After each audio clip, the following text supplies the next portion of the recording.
बिस्मिल्लाहिर्रहमानिर्रहीम। आज का हमारा बड़ा अहम टॉपिक है सेक्शन 34 पीपीसी, और इस पे हम बात करेंगे जो सेक्शन 34 प्रिंसिपल देता है vicarious liability, joint liability, common intention. तो इस पे आगे डिटेल में बात करने से पहले मैं सेक्शन 34 पढ़ देता हूँ और फिर इसको इंटरप्रेट करते हैं। Acts done by several persons in furtherance of common intention. When a criminal act is done by several persons in furtherance of the common intention of all, each of such person is liable for that act in the same manner as if it were done by him alone.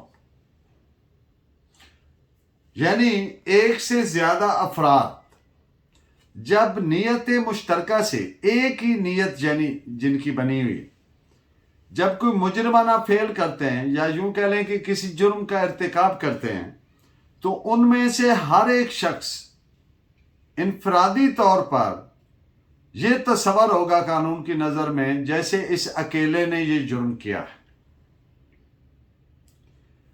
Section 34 ऐसी सूरत हाल में जब एक से ज्यादा अफराद ने नियत मुश्तरका से एक्विप होकर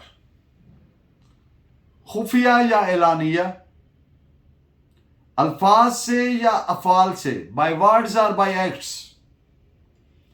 एक्टिव शमूलियत की या सब्जेक्टिव शमूलियत की इर्तिकाब जुर्म, तो ऐसी सूरत हाल में उनमें से हर एक शख्स उस किए गए जुर्म का ऐसे ही जिम्मेदार होगा जैसे उसने अकेले किया।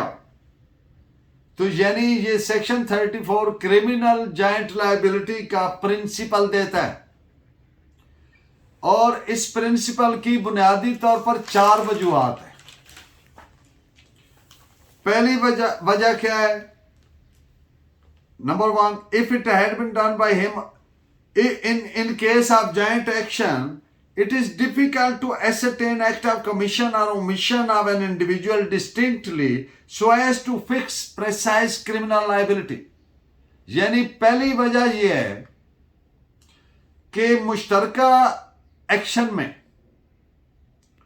ये एसरटेन करना, ये तयक्कन करना, ये डिटरमिन करना कि मिसाल के तौर पर 3 आदमी हैं, वो एक आदमी को हाकियों से मार रहे हैं, तो अब ये एसरटेन नहीं किया जा सकता कि ये जरब किसने लगाई और ये बाजू पे किसकी लगी और टांग पे किस पे, पसलियों पे किसकी लगी। ये एसरटेन करने का मकसद होता है कि प्रेसाइजली फिक्स करना जिम्मेदारी।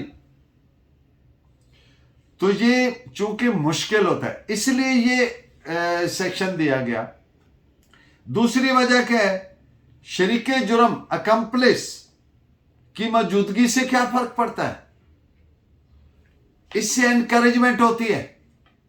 जब एक से ज्यादा मुल्ज़िमान होते हैं तो वो एक दूसरे के लिए क्या हो रहा होता है? एनकरेजमेंट होती है।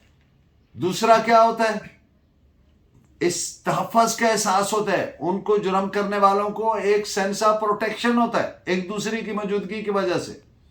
और तीसरा मदद होती है, सपोर्ट होती है एक दूसरे की। तो एक शेक्सपियरियन कोटेशन है, they also serve who stand and wait. और तीसरी इसकी वजह क्या है? आप जानते हैं कि जो कंस्पिरेसी है, क्रिमिनल कंस्पिरेसी है, यानी साजिश मुजरिमाना है, ये अमूमन खुफिया होती है। तो इसके लिए आमतौर पर बहुत मुश्किल होता है कि डायरेक्ट एविडेंस सबूत के तौर पर सामने लाई जाए किसी गैर जानिबदार क्वार्टर से, गैर जानिबदार जरिया से। और चौथी वजह क्या है कि ऐसे केसेस में आम तौर पर सबूत इन्फ्रेंशियल होता है, यानी इंफर किया जाता है, अखज किया जाता है। तो ये इसकी 4 बुनियादी वजूहात हैं सेक्शन 34 के लगाने के। अब जो सेक्शन 34 है पीपीसी लगाने की, ये fundamental condition for attracting section 34, बुनियादी वजह क्या होगी कि एक नियत से, नियत मुश्तरका से एक से ज्यादा मुलजमान ने कोई एक्ट और ओमिशन जो मुजरिमाना है वो किया है, तो फिर वो उनमें से हर एक ऐसे जिम्मेदार है। मसलन 3 आदमी ने हाकिया मार मार के एक बंदा मार दिया, तो उनमें से तीनों में से हर एक ऐसे जिम्मेदार है जैसे इस अकेले ने मारा है। This is section 34 common intention. तो ये जो मैंने अभी बात की इस पे केस लॉ आप नोट फरमाएं, 2005 Pakistan criminal law journal page 1384।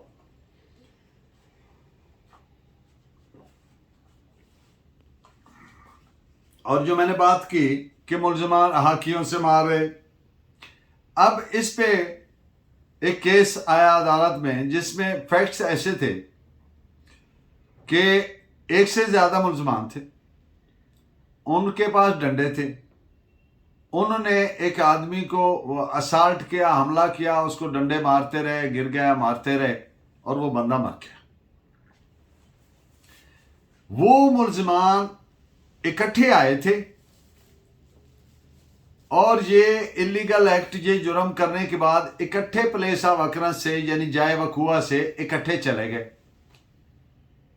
अब ये जो फैक्ट्स हैं इस केस के, इनसे एक बात बड़ी वजाहत से सामने आती है, दैट इज कॉमन इंटेंशन, कि इनकी नीयत एक ही थी। तो इस पे इसलिए कोर्ट ने हेल्ड किया कि इनमें से हर एक उसी तरह जिम्मेदार है जिस तरह उस अकेले ने ये मर्डर किया। This is reported as AIR 1980 supreme court, Indian supreme court का फैसला है 879।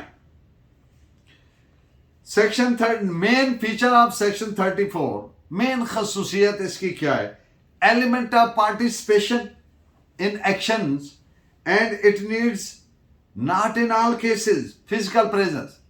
इसमें बड़ी दिलचस्प बात की उन्होंने कि बुनियादी इसकी खसूसियत है कि जो मुलजिमान है उनकी नीयत मुश्तरका है जिससे उन्होंने वो जुर्म किया है, और उनमें से ये कतन जरूरी नहीं है कि वो जिस्मानी तौर पर मौजूद हो।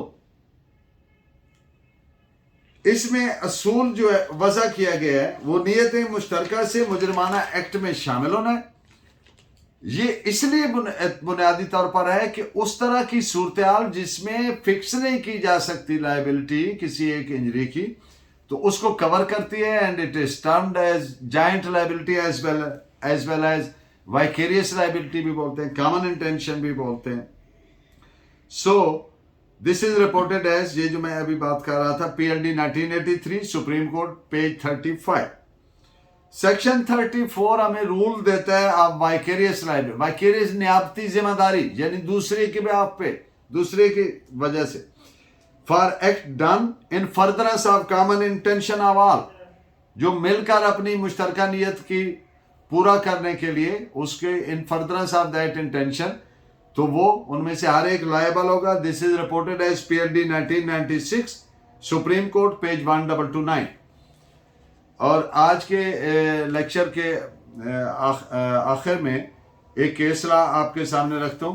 इट इज नॉट नेसेसरी, ये कतन जरूरी नहीं है, दैट एविडेंस ऑफ प्री की ये साबित करें जी पहले कहां नियत मुश्तरका की, प्री कंसल्टेशन या प्री कंसल्ट की डायरेक्ट एविडेंस सामने लाई जाए।